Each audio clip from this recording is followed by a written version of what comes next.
Principal या सिद्धांतों का उल्लंघन करता है। तो कल ही बताया गया था कि यूएनओ चार्टर के किस अनुच्छेद में सिद्धांत दिए गए हैं, 2 में, और ये बताया गया था कितने सिद्धांत टोटल हैं, 7।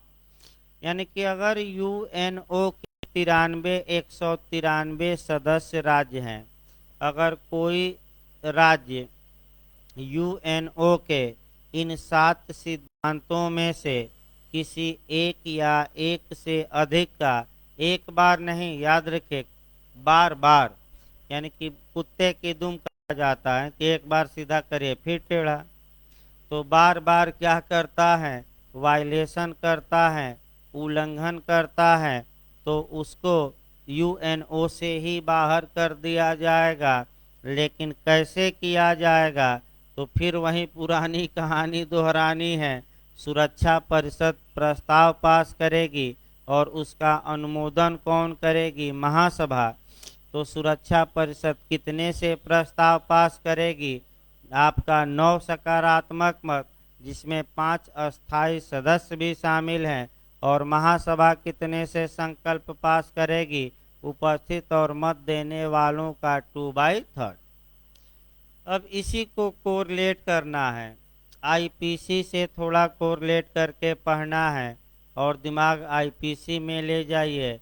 स्टैकिंग, स्टैकिंग का मतलब पीछा करना। तो आईपीसी में आपका, आईपीसी की धारा 354D देखिएगा, आपका इंटरव्यू में देखिए कैसे भरमा दिया था कि आपका किसी माने पीछा करना अपराध है कि नहीं, स्टैकिंग अपराध है कि नहीं, तो अपराध है। देखिए इसमें एक टेक्निकल पॉइंट है, वहीं आपको पकड़ना है कि बार बार पीछा करना, एक बार पीछे करने से अपराध नहीं हो जाता है। और यही आपका बोर्ड ने एक लोगों को रगड़ दिया और कहा कि कहाँ है कि केवल पीछा करना अपराध है। जब वह बेयर एक्ट पढ़े तो उसमें यह है कि भाई लड़की मना कर रही है, फिर भी बार बार क्या कर रहा है, वो पीछा। तो बार बार शब्द 354D में भी आया है, और आपका यूएनओ चार्टर के आर्टिकल 6 में भी आया है कि अगर कोई राज्य बार बार किसका वायलेशन करता है, तो अनुच्छेद 2 में दिए गए कितने सिद्धांतों में से किसी सिद्धांत का, 7। इसके बाद आ जाइए अध्याय 3। यूएनओ चार्टर का जो चैप्टर 3 है वह और आपका मेंबरशिप की बात करता है, यानी कि आपका सदस्यता की बात करता है। और आपका चैप्टर 3 में केवल 2 आर्टिकल हैं, याद रखिए, केवल कितने अनुच्छेद हैं, 2। आपका उन अनुच्छेदों को देखिए, एक अनुच्छेद जो है आपका वह आपका 7 है, और दूसरा अनुच्छेद है 8। जब भी 7 भी अच्छे से पढ़ना है, 8 से भी क्वेश्चन बन सकता है, और 8 को हम जोड़ेंगे भी।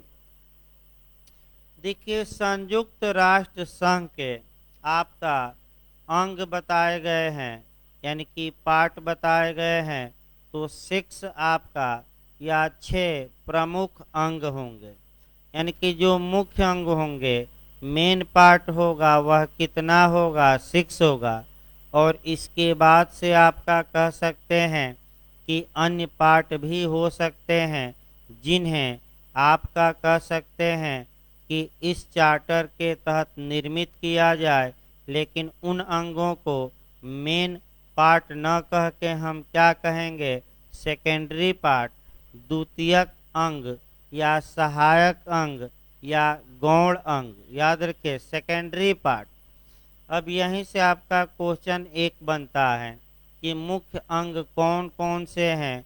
तो 6 मैं बताया भी था, फिर एक बार दोहरा दूं। आपका महासभा, सुरक्षा परिषद, सचिवालय, इसके बाद न्यायता परिषद, आर्थिक एवं सामाजिक परिषद, और अंतिम आपका न्याय का अंतरराष्ट्रीय न्यायालय। ये 6 पढ़ाना है मुख्य रूप से। अब इसमें जो क्वेश्चन का मॉडल बना है, देखिए भाई आपका कैसे बना है, मॉडल भी हमें देखना है। मॉडल आपका ये क्वेश्चन का बना है कि निम्नलिखित में से कौन यूएनओ का मुख्य अंग नहीं है।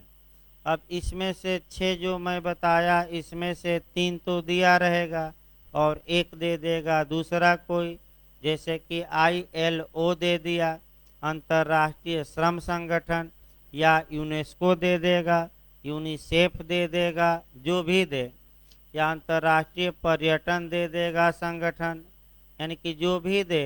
तो आपको सतर्क, ये आ चुका है क्वेश्चन यूपीजे में ऐसा, जो भी ऑप्शन दे बस 6 आप याद रखिए, और इसके बाहर जो भी जाए वह मुख्य अंग न होकर कैसा होगा, सहायक।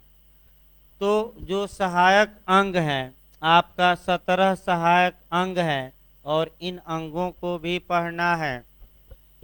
और इसमें जो आपका मुख्य पूछा जाता है, किस अंग की स्थापना कब हुई और उसका कार्य क्या है, और मुख्य रूप से उसका मुख्यालय पूछा जाता है। जैसे कि आपका यूनेस्को का मुख्यालय, ILO का मुख्यालय, तमाम चीज़ें। तो कितनी विशिष्ट एजेंसियां हैं यूएनओ की, 17। इसको भी पढ़ना है, लेकिन शॉर्टकट में पढ़ना है। और मुख्य रूप से हमें कितना पढ़ना है, 6 अंग पढ़ने हैं। अब आइए आगे देखा जाए। अनुच्छेद 7 भी समाप्त हो गया, बस 2 याद रखिए। अंग कहाँ दिए गए हैं, 7 में, आर्टिकल। और कितने प्रकार के अंग हैं, 2। मुख्य अंग कितने हैं, 6। और सहायक पूछ ले या आपका विशिष्ट एजेंसियां, 17, 17।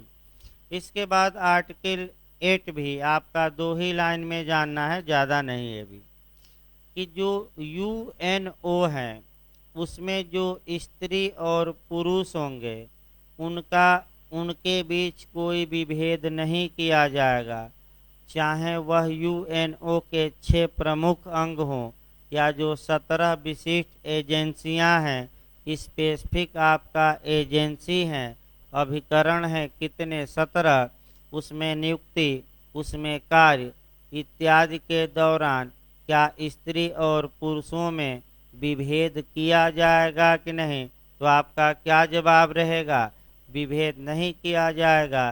तो यहाँ क्वेश्चन आपका बन सकता है कि कौन सा अनुच्छेद स्त्री और पुरुषों को इक्वल मानता है, अर्थात समता का अधिकार देता है कि स्त्री और पुरुष दोनों बराबर हैसियत में यूएनओ के कार्यक्रम में भाग ले सकते हैं, संगठनों में पद पा सकते हैं, कोई विभेद नहीं किया जाएगा।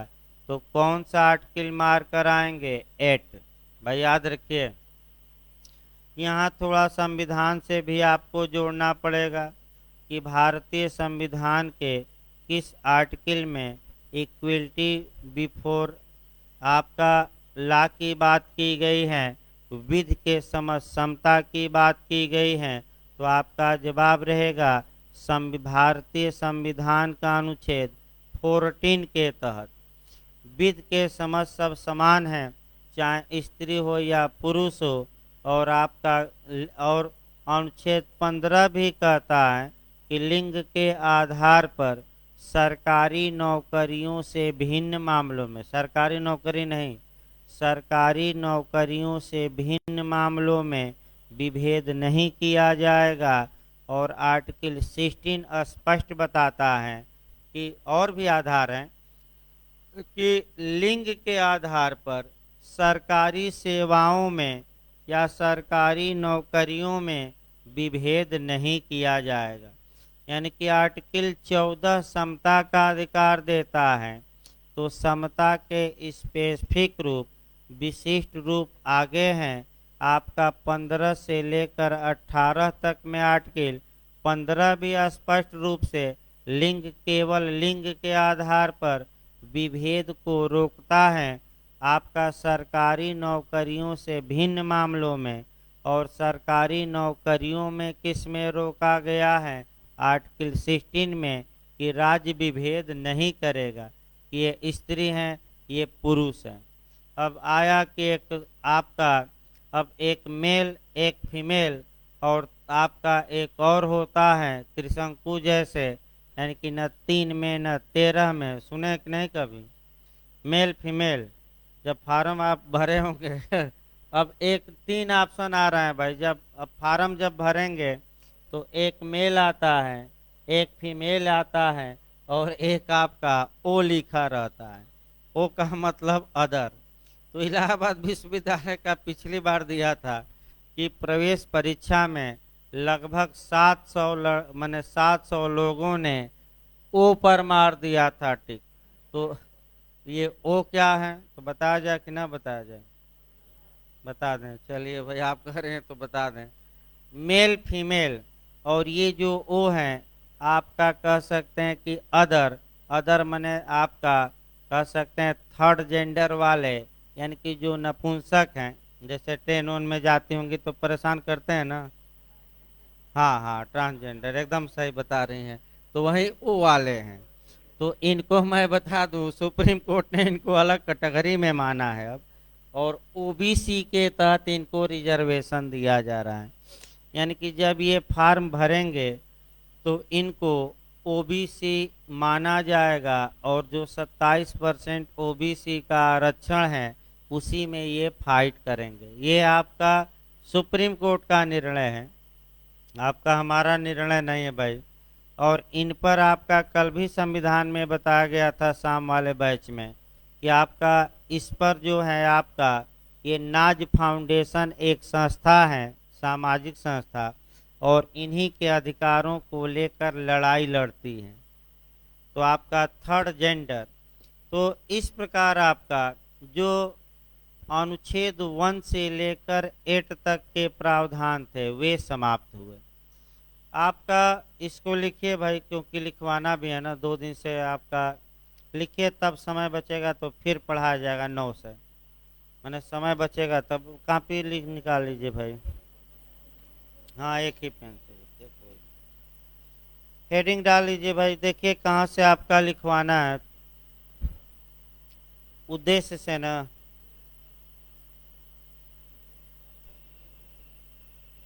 उद्देशिका से लिखवाना है सर। लिखिए भाई आपका, लिखिए संयुक्त राष्ट्र संघ की उद्देशिका। यहाँ से लिखवाना है संयुक्त राष्ट्र संघ की उद्देशिका, या प्रियम्बल कहा जाता है, या प्रस्तावना।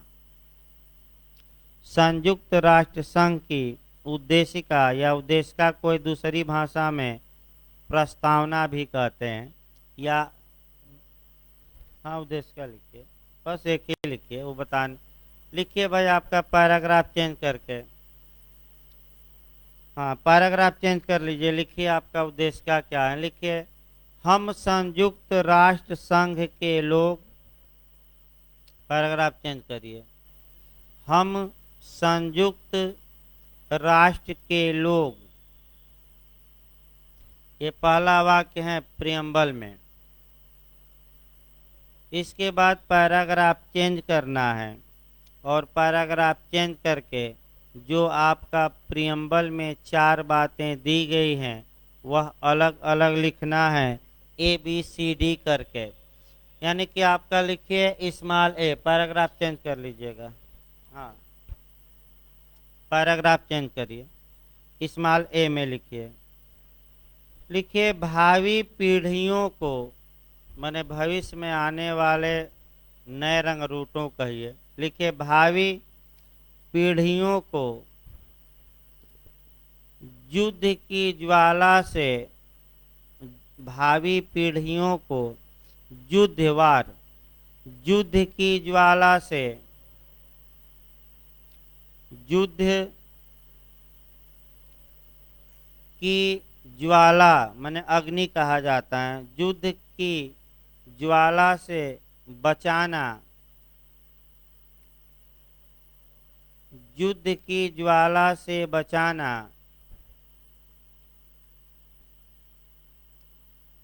अब स्मॉल बी नीचे लिखिए, पैराग्राफ चेंज करके स्मॉल बी में मौलिक स्वतंत्रताओं, मौलिक स्वतंत्रताओं एवं मानवाधिकारों के प्रति मौलिक स्वतंत्रताओं एवं मानवाधिकारों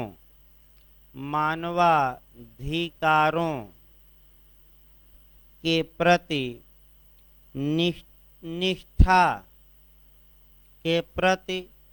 निष्ठा पुनः अभिव्यक्त करना के प्रति निष्ठा पुनः अभिव्यक्त करना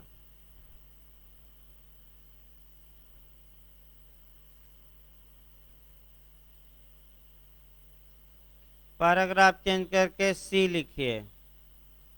पैराग्राफ चेंज करके सी लिखिए। लिखिए न्याय की स्थापना करना यानी कि जस्टिस की, न्याय की स्थापना करना तथा अंतर्राष्ट्रीय बाध्यताओं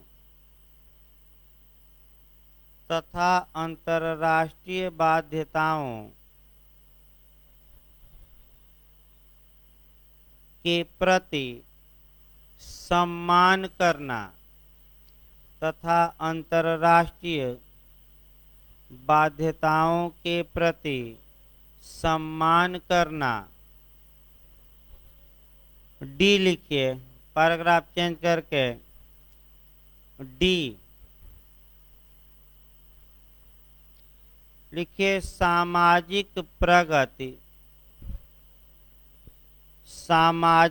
प्रगति और जीवन स्तर की वृद्धि करना। सामाजिक प्रगति तथा जीवन स्तर, सामाजिक प्रगति तथा जीवन स्तर की वृद्धि करना माने बढ़ोतरी करना, वृद्धि करना। आपका लिखिए। अब पैराग्राफ चेंज करके लिखिए। लिखिए ये आपका ये प्रियम्बल हो गया। अगला लिखिए अध्याय 1 यानी कि संयुक्त राष्ट्र संघ के चार्टर का अब अध्याय 1 हम शुरू करेंगे यानी कि चैप्टर 1। लिख लीजिए। इसमें आपका प्रयोजन और सिद्धांत हेडिंग डाल लीजिए नीचे। पर्पज एंड प्रिंसिपल यानी कि प्रयोजन और सिद्धांत, इंग्लिश में इसे कहा जाता है पर्पज एंड प्रिंसिपल। ये भी याद रखना है कि किस अध्याय में यूएनओ का प्रयोजन और सिद्धांत दिया गया है, तो किस अध्याय में 1 में। आर्टिकल लिख लीजिए। ये जो अध्याय हैं इसमें कहाँ से कहाँ तक अनुच्छेद दिए गए हैं, तो केवल 2 अनुच्छेद हैं, 1 से लेकर कहाँ तक 2 तक। लिखिए अनुच्छेद 1 से लेकर 2, इसी के आगे लिख लेना है। अनुच्छेद 1 से लेकर 2 तक। अब आइए पिछली बार पूछा भी गया है। लिखिए भाई आपका पैराग्राफ चेंज कर लीजिए। अब लिखिए अनुच्छेद 1, हेडिंग डाल लीजिए अनुच्छेद 1। ऐसे अनुच्छेद 1 इसी में हेडिंग डाल लीजिएगा आपका संयुक्त राष्ट्र संघ का प्रयोजन, या प्रयोजन को ही दूसरी भाषा में कहते हैं उद्देश्य, या इसी को कहते हैं लक्ष्य। ये कही है सब, हेडिंग डाल लीजिए। तो अनुच्छेद 1 इसी यानी कि अनुच्छेद 1 में है क्या, तो है क्या आपका यूएनओ का प्रयोजन यानी कि पर्पज यानी कि आपका उद्देश्य, या इसी को हम क्या कहते हैं लक्ष्य। लिखिए पैराग्राफ चेंज करके लिखिए। अब संयुक्त राष्ट्र संघ के निम्नलिखित 4 प्रयोजन हैं। पैराग्राफ चेंज करके लिखिए संयुक्त राष्ट्र संघ के निम्नलिखित 4 प्रयोजन हैं।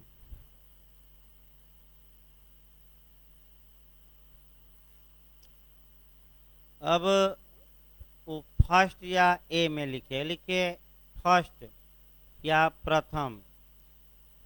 फर्स्ट लिखिए अंतर्राष्ट्रीय शांति और सुरक्षा को, अंतर्राष्ट्रीय माने इंटरनेशनल, अंतर्राष्ट्रीय शांति और सुरक्षा को बनाए रखना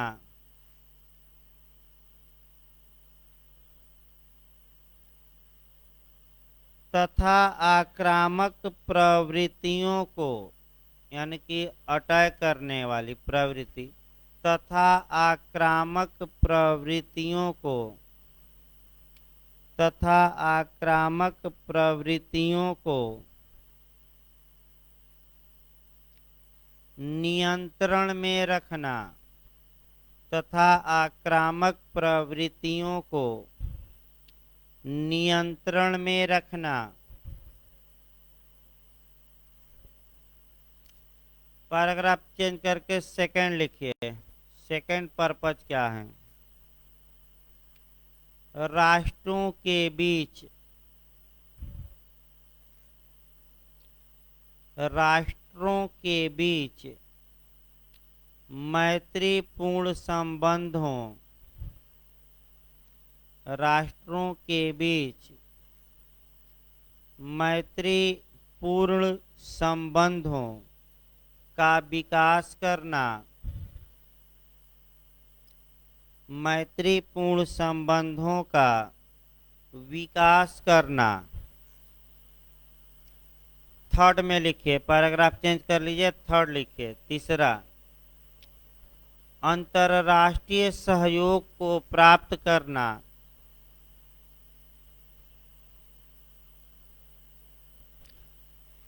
अंतर्राष्ट्रीय सहयोग को प्राप्त करना।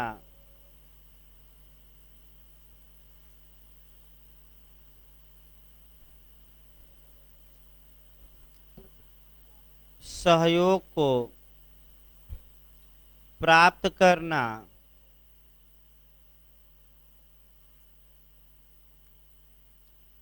फोर्थ लिखिए, चौथा। फोर्थ, सामाजिक, सामाजिक कामा दीजिए, आर्थिक, उसके बाद कामा देकर लिखिए आर्थिक, सांस्कृतिक, सांस्कृतिक एवं मानवीय क्षेत्रों में, एवं मानवीय, मानवीय क्षेत्रों में अंतर्राष्ट्रीय सहयोग को, अंतर्राष्ट्रीय सहयोग को प्रोत्साहित एवं पुष्ट करना, अंतर्राष्ट्रीय सहयोग को प्रोत्साहित, प्रोत्साहित माने बढ़ाना, प्रोत्साहित करना, प्रोत्साहित एवं पुष्ट करना माने ओके करना, एवं पुष्ट करना। इस प्रकार आपका अनुच्छेद 1 में जो बातें बताई गई हैं वे पर्पज हैं या लक्ष्य हैं, ये समाप्त हुआ। अब लिखिए, हेडिंग डाल लीजिए, पैराग्राफ चेंज करके हेडिंग डालिए अनुच्छेद 2, अनुच्छेद 2, अनुच्छेद 2। यहाँ से भी निश्चित क्वेश्चन बनता है। लिखिए, संयुक्त राष्ट्र संघ के सिद्धांत, प्रिंसिपल ऑफ यूएनओ। हेडिंग डालिए, संयुक्त राष्ट्र संघ के सिद्धांत, संयुक्त राष्ट्र संघ के सिद्धांत।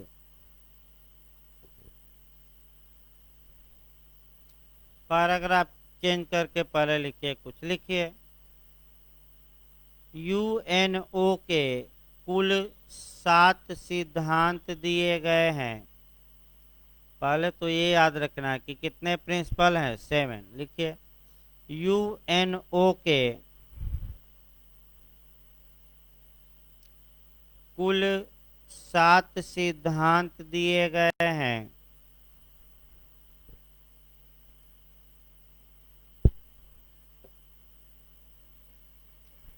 ये सिद्धांत सामान्य बाध्यताएं हैं। ये सिद्धांत सामान्य बाध्यताएं हैं।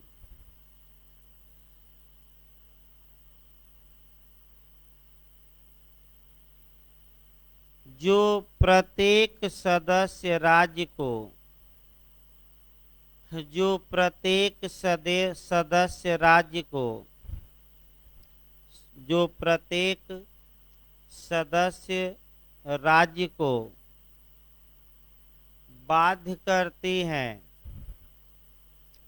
जो प्रत्येक सदस्य राज्य को बाध्य करती हैं कि वह उसका पालन करे, कि वह उसका पालन करे। ये सिद्धांत निम्न, खड़ी पैदे कर लिखेगा, ये 7 सिद्धांत निम्नलिखित हैं। फुल स्टॉप देकर लिखिए इसी लाइन में। ये 7 सिद्धांत निम्नलिखित हैं, और रट कर जाइएगा, मिलाने के लिए आता है इसमें। ये 7 सिद्धांत निम्नलिखित हैं। अब ऐसे चार्ट बना लीजिए, कह करके लिखिए तो आपका अनुच्छेद ऐसे बनाइएगा भाई। अनुच्छेद आपका 2 का क्लाज 1 ऐसे बनाइएगा। फिर आपका अनुच्छेद 2 का क्लाज कौन सा 2, अनुच्छेद 2 का क्लाज कौन सा 3, ऐसे ही आपका 7 लिखवाया जाएगा। तो नीचे, हाँ नीचे हेडिंग डाल लीजिए, अनुच्छेद 2 का क्लाज 1 ऐसे हेडिंग डालिए। क्लाज वाइज आता है मिलाने के लिए। अनुच्छेद 2 का क्लाज 1 लिखिए, हेडिंग इसमें डालिए, ऐसे लिखिए अनुच्छेद 2 और पोस्ट में 1 लिखिए। लिखिए भाई, आपका इसमें हेडिंग पहले डालना है, हेडिंग ही पूछा जाता है ज्यादा। हेडिंग डालिए मोटे में, प्रभुत्व संपन्न समानता का सिद्धांत। इसी के आगे लिखिए प्रभुत्व, हाँ प्रभुत्व संपन्न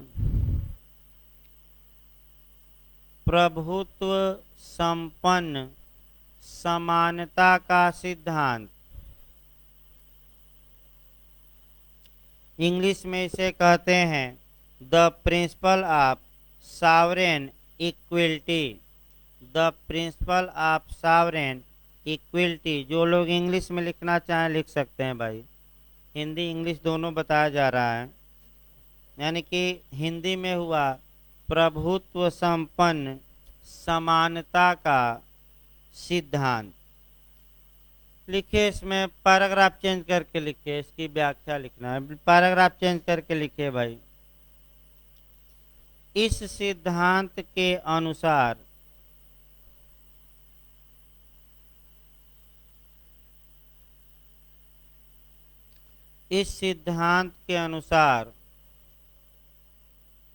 यूएनओ के सभी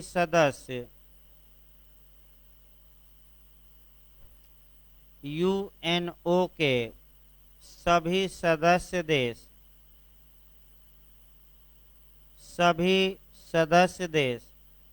चाहे वह आकार में बड़े हों या छोटे, चाहे वह आकार में बड़े हों या छोटे,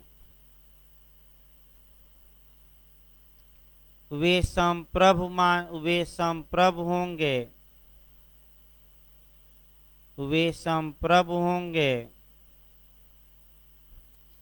तथा,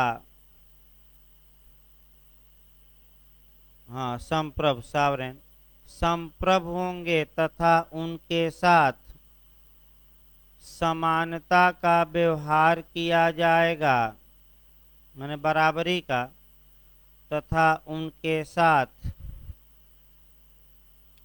समानता का व्यवहार किया जाएगा। इसके बाद आपका पैराग्राफ चेंज कर लीजिए, हेडिंग डालिए अनुच्छेद 2 का क्लास 2, ऐसे डालिएगा भाई, अनुच्छेद 2 का, और आगे कोष्ठ में 2 लिखिएगा, अनुच्छेद 2 का क्लास।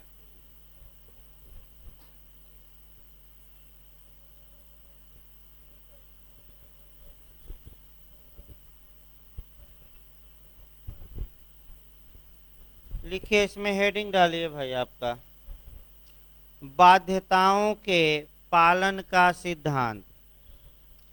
हेडिंग डालिए बाध्यताओं के पालन का सिद्धांत।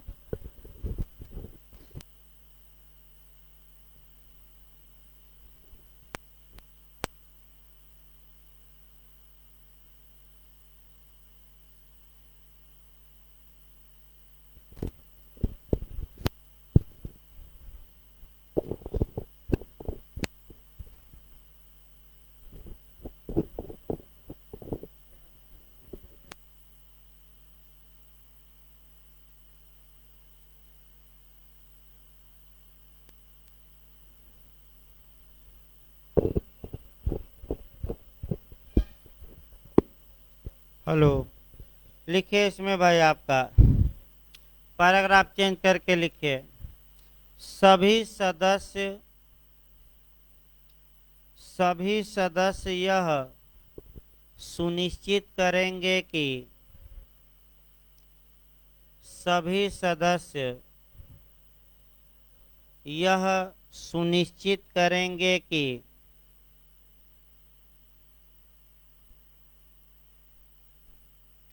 सदस्यता के फलस्वरूप सदस्यता के फलस्वरूप मिलने वाले अधिकार व फायदे, सदस्यता के फलस्वरूप मिलने वाले अधिकार व फायदे,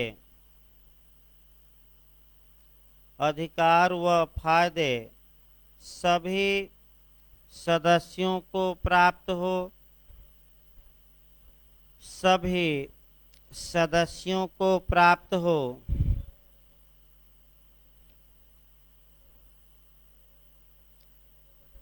तथा इस चार्टर के अनुसार तथा इस चार्टर के अनुसार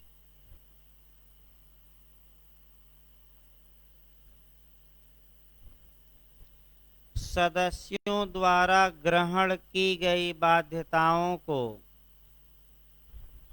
सदस्यों द्वारा ग्रहण की गई बाध्यताओं को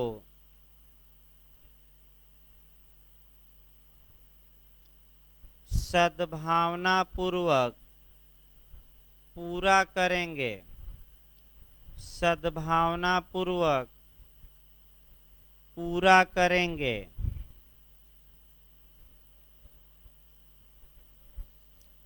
पैराग्राफ चेंज करके इसी में लिखिए, ये भी पूछा गया क्वेश्चन, पैराग्राफ चेंज करके लिखिए, यह सिद्धांत पैक्टा संट सर्वेंडा पर आधारित है। यह सिद्धांत पैक्टा, पै आधा कोटा, पैक्टा, पैक्टा ऐसे लिखिए,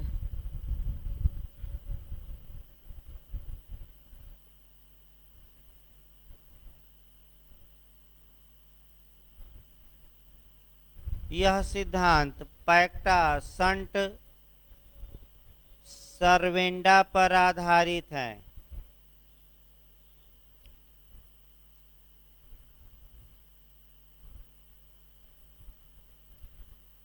इस सिद्धांत के प्रतिपादक, ये भी पूछा जा चुका है क्वेश्चन, बताया गया था भाई, 2-3 बार बताया जा चुका है।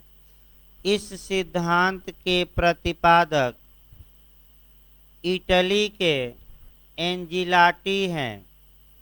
इस सिद्धांत के,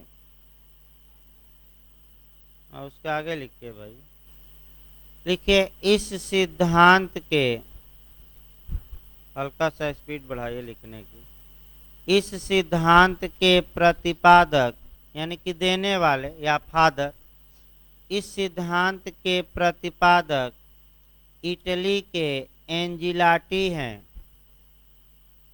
एंजिलाटी,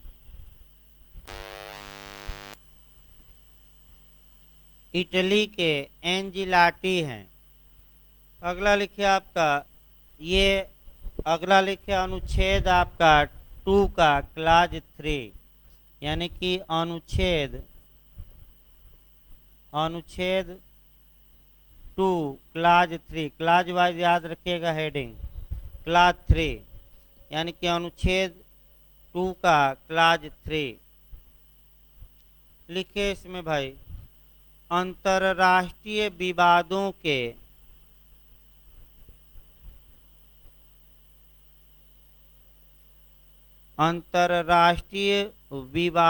के शांतिपूर्ण समाधान का सिद्धांत, अंतरराष्ट्रीय विवादों के शांतिपूर्ण निपटारे भी कहा जाता है, शांतिपूर्ण समाधान का सिद्धांत। पैराग्राफ चेंज करके इसमें लिखिए, पैराग्राफ चेंज करके, हेडिंग थी, पैराग्राफ चेंज करके लिखिए, संयुक्त राष्ट्र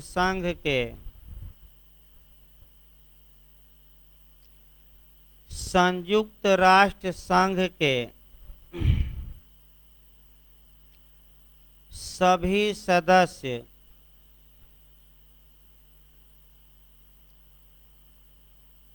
अपने अंतरराष्ट्रीय विवादों का निपटारा अपने अंतरराष्ट्रीय विवादों का निपटारा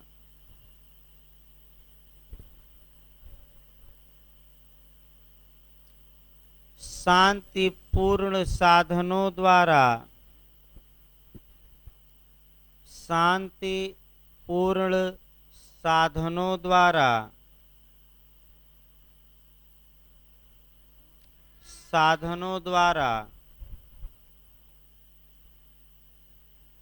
ऐसे ढंग से करेंगे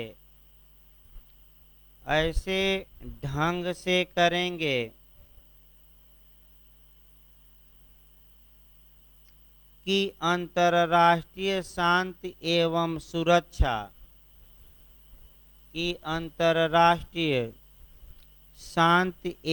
सुरक्षा तथा न्याय को खतरा न हो। अंतरराष्ट्रीय शांति एवं सुरक्षा तथा न्याय को खतरा न हो।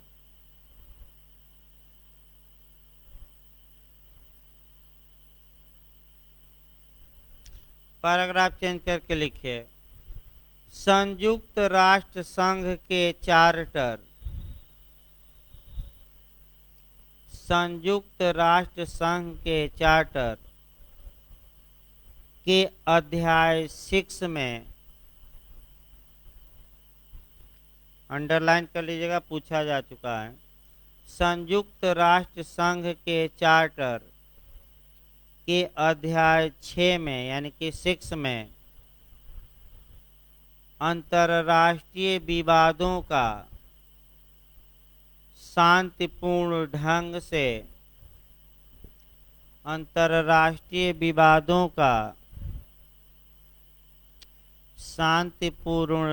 से निपटारे का प्रावधान किया गया है। निपटारे का प्रावधान किया गया है।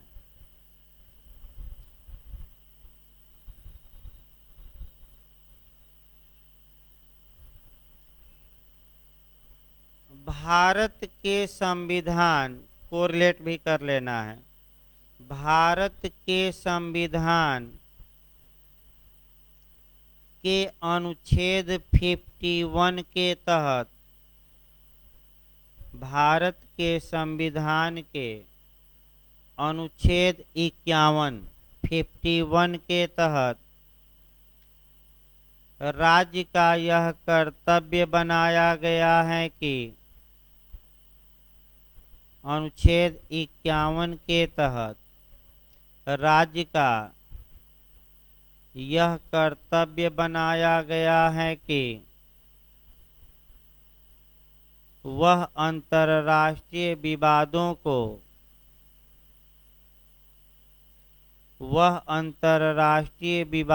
को, शांतिपूर्ण ढंग से निपटाने, वह अंतर्राष्ट्रीय विवादों को शांतिपूर्ण ढंग से निपटाने का प्रयास करेगा।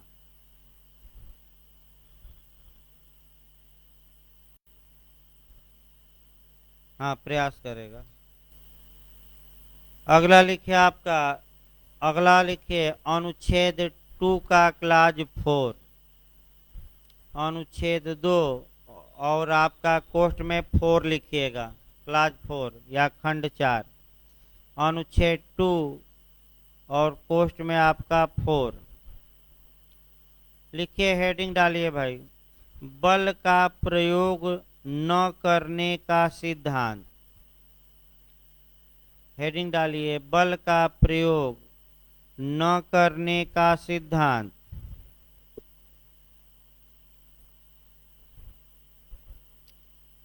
लिखिए इसमें पैराग्राफ चेंज करके, संयुक्त राष्ट्र संघ का कोई देश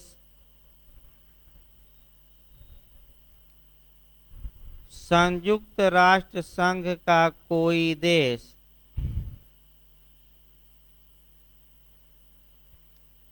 किसी दूसरे देश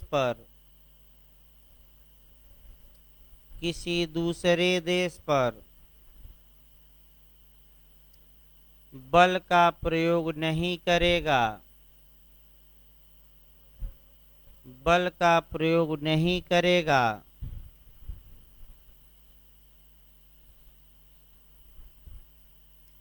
लेकिन इसका अपवाद संयुक्त राष्ट्र संघ के चार्टर, लेकिन इसका अपवाद संयुक्त राष्ट्र संघ के चार्टर के अनुच्छेद 51 में दिया गया है, यानी कि अनुच्छेद 51 में दिया गया है। ये भी कई बार क्वेश्चन आ चुका है। अनुच्छेद 51 में दिया गया, अंडरलाइन कर लीजिएगा, जहाँ की आत्मरक्षा में, यानी कि सेल्फ डिफेंस में, जहाँ की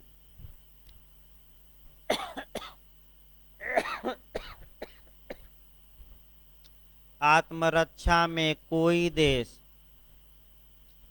बल का प्रयोग कर सकता है। आत्मरक्षा, आत्मा ना लिखिएगा भाई, ये नहीं कि आत्मा की रक्षा नहीं, आत्मरक्षा, आत्मरक्षा में बल का प्रयोग कर सकता है। तो क्वेश्चन ये बना है कि आत्मरक्षा का सिद्धांत किस अनुच्छेद में है यूएनओ चार्टर के, तो किस में, कब बल का प्रयोग किया जा सकता है, जब सेल्फ डिफेंस करना है। जैसे भारत को अगर आत्मरक्षा करना है तो ये पाकिस्तान इत्यादि पर हमला कर सकता है। इसको लिखिए, पैराग्राफ चेंज करके लिखिए इसी में अभी, आत्मरक्षा में लिखिए भाई, आत्मरक्षा में बल का प्रयोग कर सकता है, बल का प्रयोग कर सकता है। हल्का सा स्पीड धीरे धीरे बढ़ाइए लिखने की, प्रयोग कर सकता है।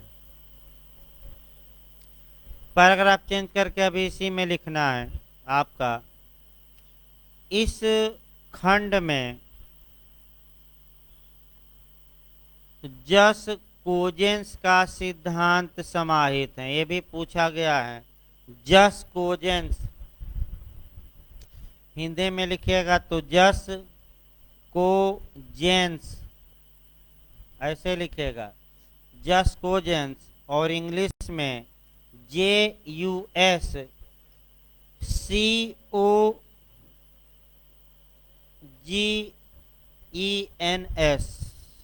COGENS, सही है ना, देख लिया जाए। लिखिए आपका जस कोजेंस, जस कोजेंस का सिद्धांत समाहित है। ये अंडरलाइन कर लीजिएगा, पूछा गया है कि जस कोजेंस का सिद्धांत आपका आर्टिकल 2 के किस क्लाज में समाहित है, तो कौन सा खंड मार कर आएंगे, 4। और इसके पहले भी एक लिखवा गया था कि पैक्टा संट सर्वेंडा का सिद्धांत कहाँ है, तो आर्टिकल 2 के क्लाज 2, बैरट कर जाना, ये दोनों काफी पूछे जाते हैं। सिद्धांत समाहित है, लिखिए इसी लाइन में, इस सिद्धांत को, इसी में लिखना है, इस सिद्धांत को सार्वभौमिक अंतरराष्ट्रीय विधि, यूनिवर्सल इंटरनेशनल लॉ, हिंदी में लिखिए इस सिद्धांत को सार्वभौमिक अंतरराष्ट्रीय विधि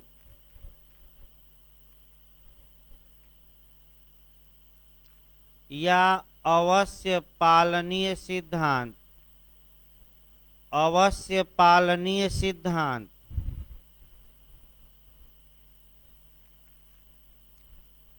कहा जाता है। अवश्य पालनीय माने हर हाल में इसका क्या करना पड़ेगा, पालन।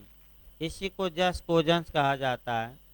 अगर हिंदी में आप लिखना चाहते हैं कि जस कोजेंस का मतलब क्या हुआ, तो अवश्य पालनीय सिद्धांत, इसी को हिंदी इंग्लिश में क्या कहते हैं, जस कोजेंस। वैसे आपका ज़्यादातर जस कोजेंस ही देता है।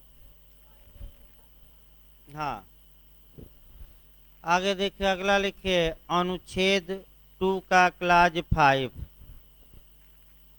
लिखिए अनुच्छेद 2 का क्लाज 5,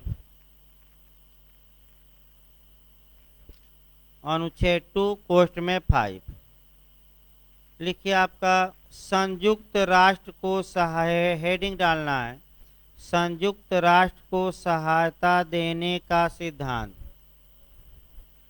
संयुक्त राष्ट्र को सहायता देने का सिद्धांत।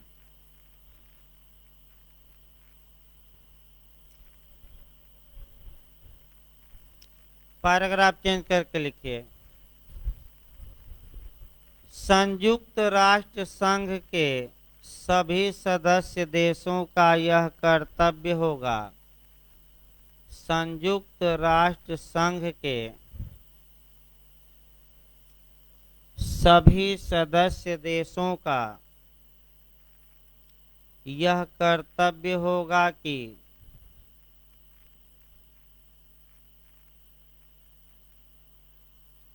वे यूएनओ द्वारा, माने संयुक्त राष्ट्र संघ ही है यूएनओ, वह यूएनओ द्वारा किए गए कार्यों में सहयोग करें, वह यूएनओ द्वारा किए जाने वाले कार्यों में सहयोग करें।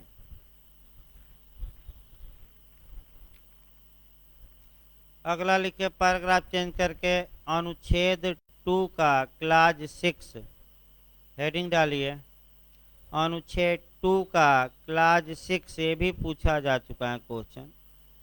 अनुच्छेद 2 का क्लास 6 लिखिए भाई। गैर सदस्य राज्यों के लिए सिद्धांत, हेडिंग डालिए, गैर सदस्य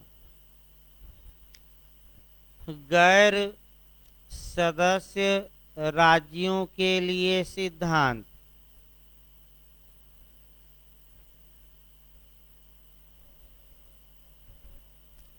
पैराग्राफ चेंज करके लिखिए, जो राज्य संयुक्त राष्ट्र संघ के सदस्य नहीं हैं। पैराग्राफ चेंज करके लिखिएगा, जो राज्य, हाँ राज्य, जो राज्य माने स्टेट, जो राज्य संयुक्त राष्ट्र संघ के सदस्य नहीं हैं,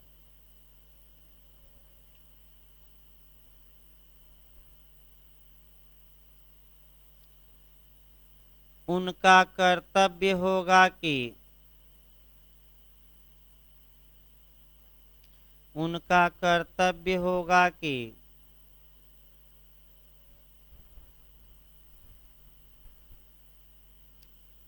अंतर्राष्ट्रीय शांति एवं सुरक्षा बनाए रखने के लिए, अंतर्राष्ट्रीय शांति एवं सुरक्षा, अंतर्राष्ट्रीय शांति एवं सुरक्षा बनाए रखने के लिए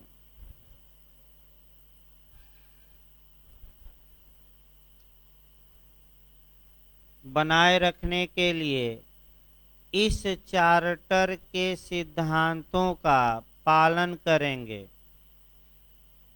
इस चार्टर के सिद्धांतों का पालन करेंगे।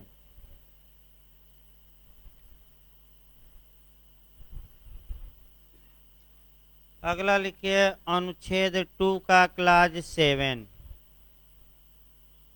अनुच्छेद 2 का क्लाज 7,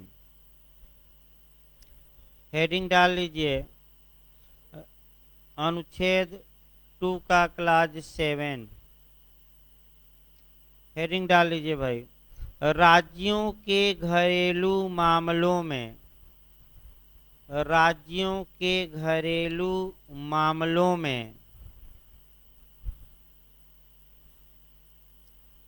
हस्तक्षेप न करने का सिद्धांत, राज्यों के घरेलू मामलों में हस्तक्षेप न करने का सिद्धांत,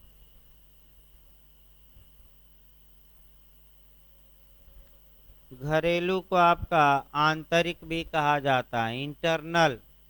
लिखिए 2 लाइन इसमें, संयुक्त राष्ट्र संघ, हाँ संयुक्त राष्ट्र संघ किसी देश के आंतरिक मामलों में, संयुक्त राष्ट्र संघ किसी देश के आंतरिक मामलों में कोई हस्तक्षेप नहीं करेगा।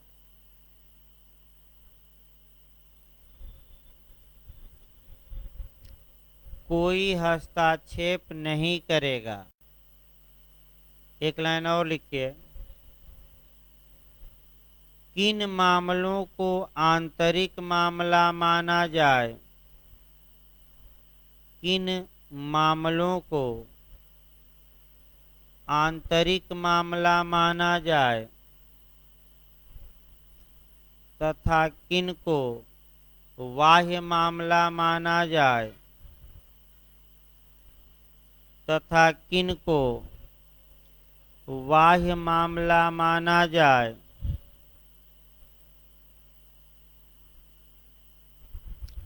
ये चार्टर में स्पष्ट नहीं किया गया है।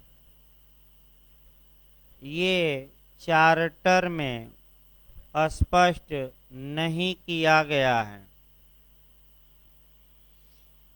देखिए आपका 15 मिनट का ब्रेक रहेगा, फिर आपका किया जाए।